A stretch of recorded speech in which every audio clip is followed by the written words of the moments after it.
اعوذ باللہ من الشیطان الرجیم بسم اللہ الرحمن الرحیم الحمد للہ رب العالمین والصلاة والسلام علی اشرف الانبیاء والمرسلین واہل بیتہ الطیبین الطاہرین اما بعد۔ سورہ مبارکہ بقرہ آیت نمبر 127 سے آیت نمبر 134، 127 سے لے کر 134 تک۔ بسم اللہ الرحمن الرحیم۔ وَإِذْ يَرْفَعُ إِبْرَاهِيمُ الْقَوَاعِدَ مِنَ الْبَيْتِ وَإِسْمَاعِيلُ رَبَّنَا تَقَبَّلْ مِنَّا إِنَّكَ أَنْتَ السَّمِيعُ الْعَلِيمُ رَبَّنَا وَاجْعَلْنَا مُسْلِمَيْنِ لَكَ وَمِن ذُرِّيَّتِنَا أُمَّةً مُسْلِمَةً لَكَ وَأَرِنَا مَنَاسِكَنَا وَتُبْ عَلَيْنَا إِنَّكَ أَنْتَ التَّوَّابُ الرَّحِيمُ رَبَّنَا وَابْعَثْ فِيهِمْ رَسُولًا مِّنْهُمْ يَتْلُو عَلَيْهِمْ آيَاتِكَ وَيُعَلِّمُهُمُ الْكِتَابَ وَالْحِكْمَةَ وَيُزَكِّيهِمْ إِنَّكَ أَنْتَ الْعَزِيزُ الْحَكِيمُ وَمَنْ يَرْغَبُ عَنْ مِلَّةِ إِبْرَاهِيمَ إِلَّا مَنْ سَفِهَ نَفْسَهُ وَلَقَدِ اصْطَفَيْنَاهُ فِي الدُّنْيَا وَإِنَّهُ فِي الْآخِرَةِ لَمِنَ الصَّالِحِينَ إِذْ قَالَ لَهُ رَبُّهُ أَسْلِمْ قَالَ أَسْلَمْتُ لِرَبِّ الْعَالَمِينَ وَوَصَّى بِهَا إِبْرَاهِيمُ بَنِيهِ وَيَعْقُوبُ يَا بَنِيَّ إِنَّ اللَّهَ اصْطَفَى لَكُمُ الدِّينَ فَلَا تَمُوتُنَّ إِلَّا وَأَنْتُمْ مُسْلِمُونَ أَمْ كُنْتُمْ شُهَدَاءَ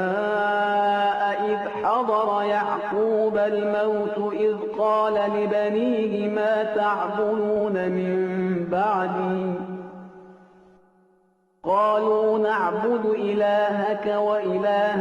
آبَائِكَ إِبْرَاهِيمَ وَإِسْمَاعِيلَ وَإِسْحَاقَ إِلَٰهًا وَاحِدًا وَنَحْنُ لَهُ مُسْلِمُونَ تِلْكَ أُمَّةٌ قَدْ خَلَتْ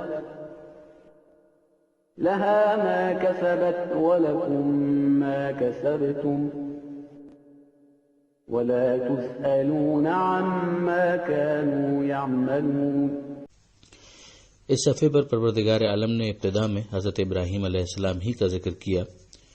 اور کہا کہ یاد کرو وہ وقت جب ابراہیم علیہ السلام خانہ کعبہ کی بنیادوں کو بلند کر رہے تھے اور اسماعیل بھی ان کے ساتھ تھے۔ اب یہ تذکرہ ابراہیم علیہ السلام کے ذریعے سے جناب ابراہیم علیہ السلام کی رفعت، ان کا بلند مقام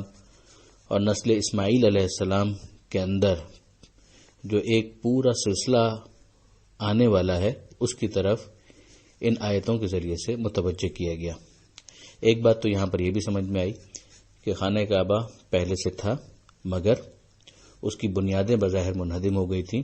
نشانات مٹ گئے تھے اور ابراہیم اور اسماعیل علیہ السلام نے اس کو بلند کیا۔ پھر اس کے بعد دعا جو ان کے دل کا ارادہ جسے پروردگار عالم نے یہاں پر نقل کیا کہ اے پروردگار ہم سے قبول فرما، یقیناً تو سننے والا ہے اور یقیناً تو جاننے والا ہے۔ ظاہر ہے کہ خانہ کعبہ کی تعمیر ایک بہت مستحسن اور بہت ہی اچھا عمل تھا، مگر اس دعا کے اندر آپ عاجزی دیکھ سکتے ہیں، اور اسی کے ذریعے سے دعا کرنے کا جو ڈھنگ ہے وہ نبیوں اور ائمہ کے ذریعے سے پروردگار نے سکھایا کہ انسان اپنے صحیح اور بلند عمل کو بھی اسی طرح سے خدا کی بارگاہ میں پیش کرے اور عاجزی اور انکساری ملحوظ خاطر رہے۔ دعا آگے بڑھتی ہے کہ اے پروردگار ہمیں مسلمان قرار دے اور ہماری نسل میں بھی ایک گروہ مسلمانوں کا قرار دے۔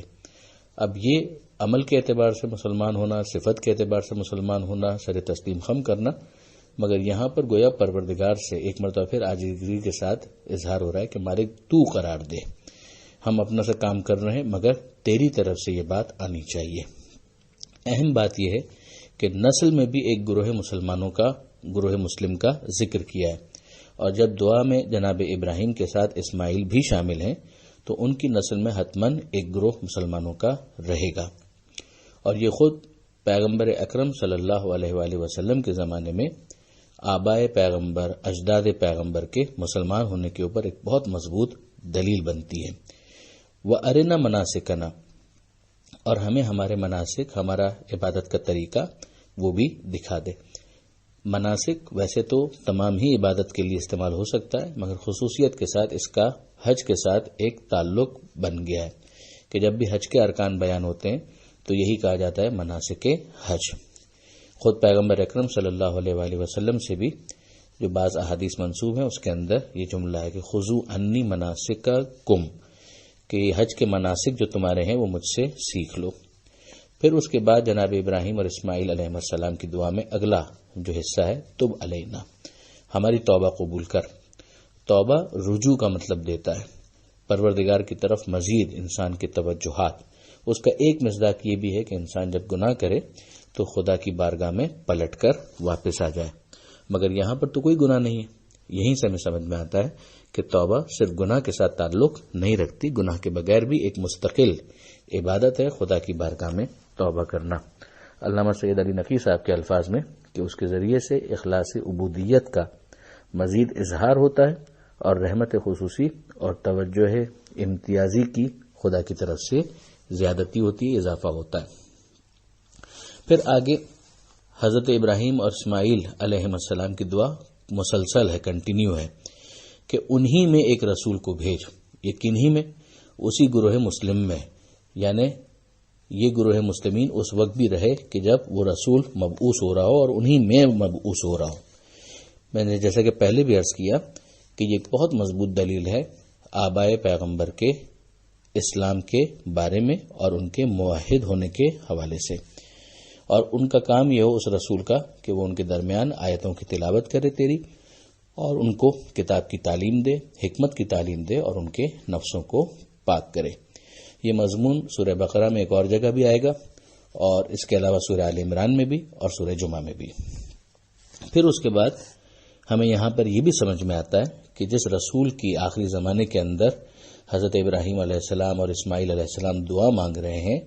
اس کا کام فقط معاذ اللہ ایک پوسٹ مین کا نہیں ہے کہ وہ ایک پیغام دے اور باقی اس کی کوئی ذمہ داری نہ ہو، بلکہ وہ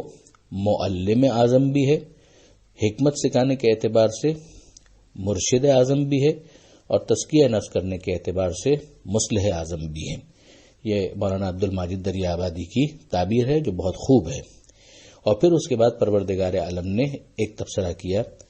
کہ کون ہے جو ملت ابراہیم سے، یعنی ابراہیم کے طریقے سے ہٹے سوائے اس کے کہ جو خود اپنے آپ کو دھوکہ دینا چاہتا ہو اور حماقت میں رکھنا چاہتا ہو، الا من سفہ نفسہ۔ یہاں سے ہمیں سمجھ میں آتا ہے کہ ابراہیم علیہ السلام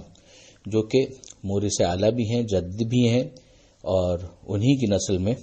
بنی اسرائیل بالآخر جناب یعقوب علیہ السلام کے ذریعے سے قرار پاتے ہیں، تو ابراہیم علیہ السلام ایک کامن ڈینومینیٹر بنتے ہیں، ان کا اپنا مرتبہ اور مقام بھی ہے، اور ان کی دعا کو پیش کر کے متوجہ کیا جا رہا ہے کہ اگر تم ابراہیم علیہ السلام کے پیروکار ہو تو پھر اس کے بعد طریقہ کار ابراہیم علیہ السلام کا دیکھو کہ کیا تھا۔ اگر انہوں نے یہ کہا ہوتا کہ آخری زمانے میں کوئی رسول نہیں آنے والا ہے تو بات اور ہوتی، مگر جب ان کی دعا موجود ہے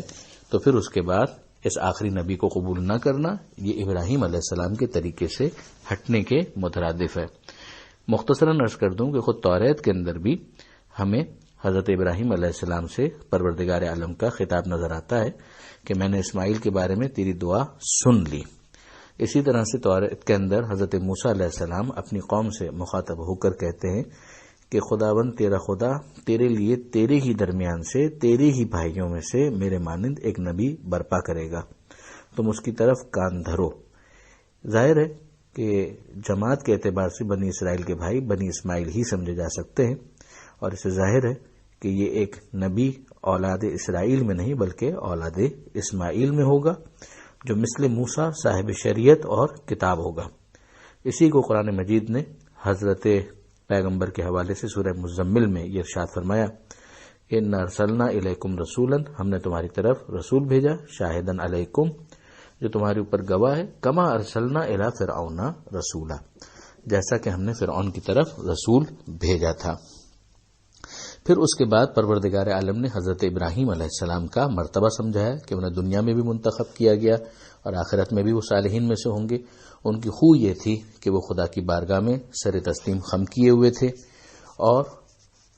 انہوں نے بھی اور یعقوب علیہ السلام نے بھی یہ وصیت کی تھی اپنی اولاد کو کہ اللہ نے یقیناً تمہارے لیے ایک دین کا انتخاب کیا ہے، تو مرنا نہیں جب تک تم مسلمان نہ ہو، یعنی مرتے دم تک مسلمان رہنا۔ اب یہ مسلمان کیسے ہو سکتا ہے اگر کوئی شخص سر تسلیم خم نہ کرے؟ تو ابراہیم علیہ السلام کی اس دعا کا یہ ریفرنس بہت امپورٹنٹ بنتا ہے کہ اگر کوئی شخص اولاد بنی اسرائیل کے اندر بھی مسلم رہنا چاہتا ہے، خدا کے سامنے سر تسلیم خم کرنا چاہتا ہے، تو اسے اس آخری رسول کے اوپر بہرحال ایمان لانا ہوگا۔ یہ ایک بہت ہی حسین، خوبصورت، باریک ربط ہے کہ جو ان آیتوں میں غور کرنے سے واضح ہوتا ہے۔ مزید ہم دیکھتے ہیں کہ پروردگار عالم کوٹ کرتا ہے کہ کیا تم اس وقت موجود تھے جب یعقوب موت کا سامنا کر رہے تھے، یعنی ان کا وقت آخر تھا، جب انہوں نے اپنی اولاد سے کہا کہ تم کس کی عبادت کرو گے میرے بعد؟ تو انہوں نے کہا کہ ہم آپ کے خدا اور آپ کے آباء و اجداد کے خدا ابراہیم اور اسماعیل اور اسحاق کے خدا کی عبادت کریں گے، اور وہ ایک ہی خدا ہے، الہًا واحدہ، وَنَحْنُ لَهُ مُسْلِمُونَ، اور ہم اس کی بارگاہ میں مسلمان ہیں، سر تسلیم خم کیے ہوئے ہیں۔ تب آپ نوٹ کریں ایک مرتبہ پھر ابراہیم کا بھی حوالہ آ گیا، اسماعیل کا بھی حوالہ آ گیا، اور اسحاق کا بھی حوالہ آ گیا، اور خدا کے ایک ہونے کا بھی ذکر آ گیا، اور پھر سر تسلیم خم کرنے کی بات آ گئی۔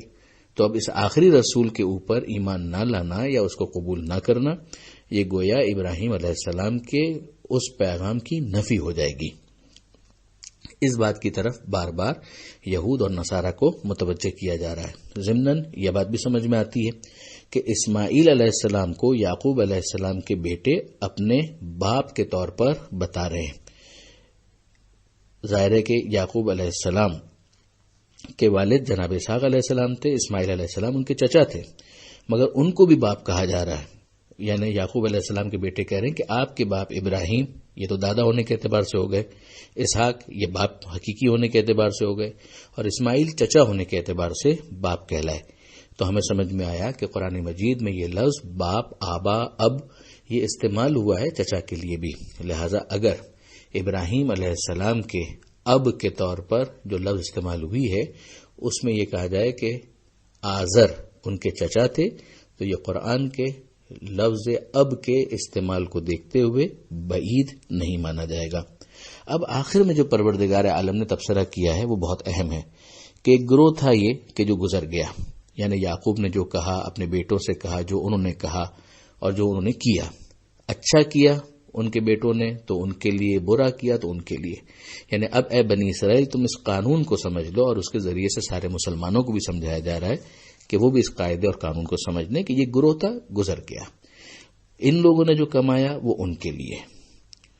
اور تم نے جو کماؤ گے تم، وہ تمہارے لیے، تم سے ان کے بارے میں سوال نہیں کیا جائے گا۔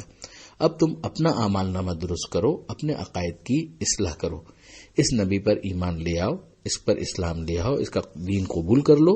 تاکہ تمہاری اصلاح ہو سکے، تم سے تمہارے بارے میں سوال کیا جائے گا۔ پروردگار عالم سے دعا ہے وہ قرآن مجید سمجھنے اور اس پر عمل کرنے کی توفیق عطا فرمائے، اور وارث قرآن امام زمانہ کے ظہور میں تعجیل فرمائے۔ وآخر دعوانا ان الحمدللہ رب العالمین، والسلام علیکم ورحمۃ اللہ وبرکاتہ۔